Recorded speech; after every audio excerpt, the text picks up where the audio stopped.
My name is Mark. I am 36 years old. I live in a small house with my son, Leo. Leo is 16 years old. He is my only child. I love him a lot, but things are not good right now. Leo has changed. Before he was kind and happy. He liked school. He played football with his friends and helped me in the garden on weekends. But now he is different.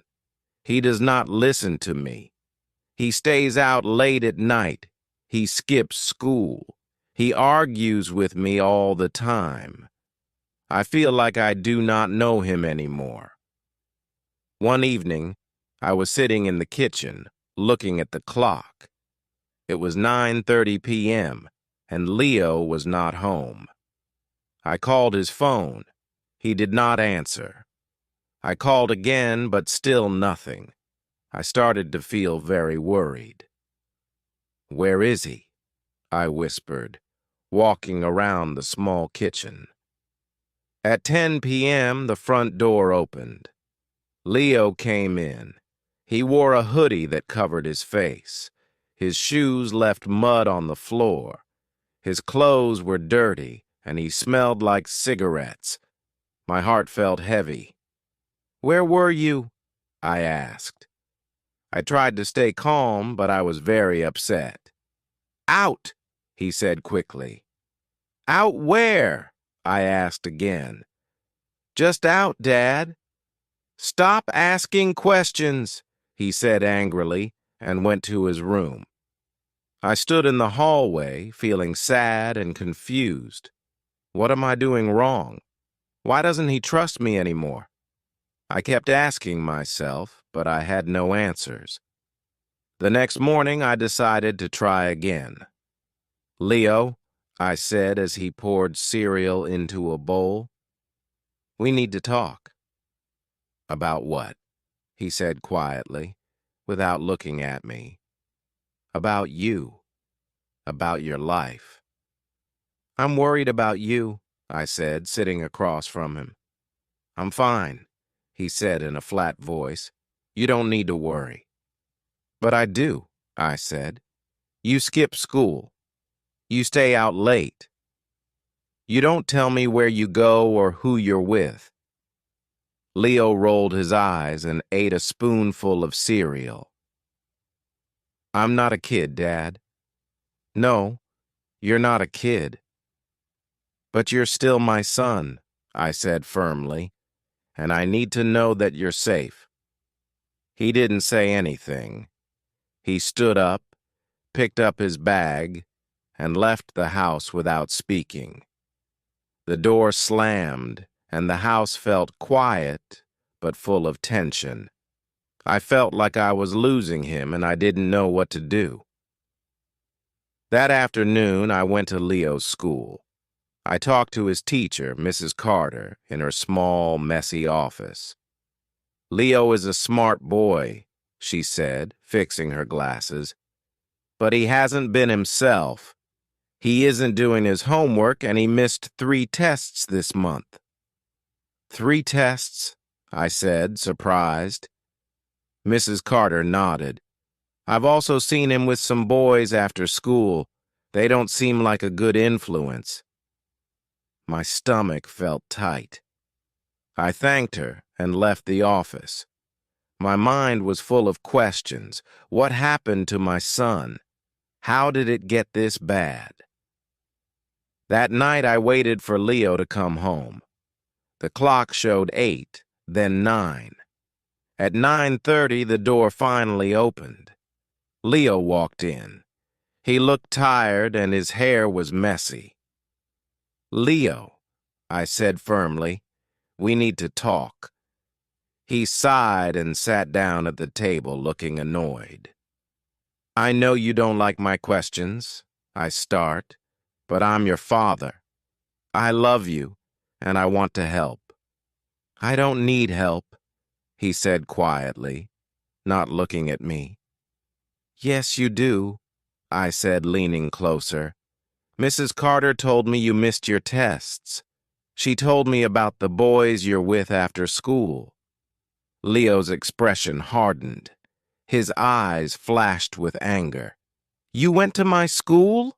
Why would you do that? Because I'm worried about you, I said loudly. You're not the same boy you used to be, Leo. You're changing, and it's not in a good way. Leo stood up quickly, his fists tight. You don't understand me, Dad. You'll never understand me.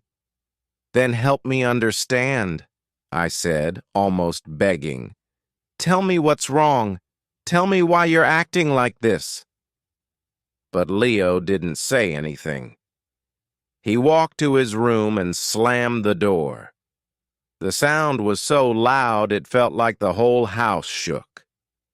I stood there, feeling like I had failed. That night I couldn't sleep. I lay in bed, staring at the ceiling, thinking about Leo. I thought about his mother. She passed away when he was 10. Her death had hurt both of us deeply. Maybe he was still sad. Maybe I wasn't doing enough for him. The next morning, I decided to try something different.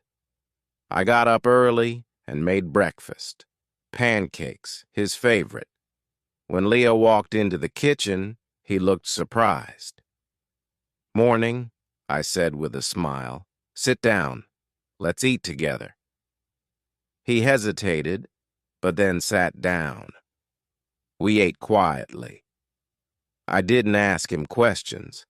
Instead, I talked about work, the funny dog next door, and the movie I watched last night.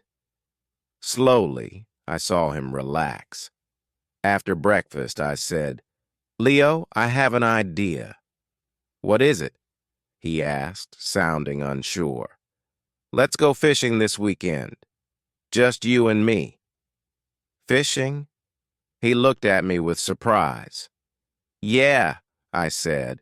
We used to go all the time. Do you remember? A small smile appeared on his face. Yeah, I remember. Let's do it again, I said. Just like before? He nodded. Okay. That Saturday, we drove to the lake. The sun was bright and the water sparkled. When we threw our fishing lines into the calm water, everything felt quiet and peaceful. At first, we didn't say much, but after some time, Leo started to talk. I miss Mom, he said softly, looking at the water. I miss her too, I said, my voice filled with emotion. Sometimes I feel so angry, he said, and I don't even know why. I nodded. It's okay to feel angry, Leo, but you can't let it take over your life. He looked at me, his eyes showing how hurt he was. I don't know how to stop. You don't have to do it alone, I said, putting my hand on his shoulder. I'm here for you. Always. That day changed things for us. Leo started talking to me more. He came home on time, did his homework, and even apologized to Mrs. Carter for missing his tests. It wasn't a quick fix. There were still hard days, moments when things felt difficult. But little by little, we fixed the connection we almost lost. I learned that being a father doesn't mean having all the answers. It means being there, even when it feels like you're not doing enough. Leo learned that he didn't have to face his problems alone. Now, when I look at Leo, I see the boy I thought I'd lost. He's not perfect. No one is. But he's trying, and that's enough for me. Because no matter what happens, I will always be there for him. Thanks for joining me today. Continue practicing, and I'll see you in the next lesson.